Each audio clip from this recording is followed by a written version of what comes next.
নমস্কার। সময় পরিবর্তনের পাতা থেকে কবিকণ্ঠে স্বরচিত কবিতা পড়ে শোনাচ্ছি। আমার কবিতার নাম অন্বেষণ।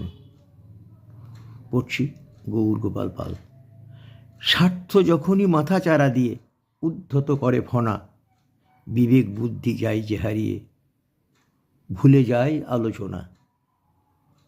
আপন স্বার্থ চরিতার্থের তরে নিজেরাই ভুল করি, স্বার্থ সিদ্ধি হয়ে গেলে তারপরে সেই স্রোতে যাই পড়ি। দুকুল ছাপিয়ে যখনই ভাষায় ভুল ভাঙে সেই স্রোতে, খড়কুটো ধরি বাঁচার আশায় বাঁচি যদি কোনো মতে। ইতিহাস তা কি বলে কোনো দিন, শুনেছ তোমরা কেউ? নিজে ইতিহাস রচে হও ক্ষীণ, করো শুধু ঘেউ ঘেউ। কালের বিচারে ক্ষমা নেই কারো, সময় তা বলে দেবে। ইতিহাস বলে পারো বা না পারো, সবারই শিক্ষা নেবে।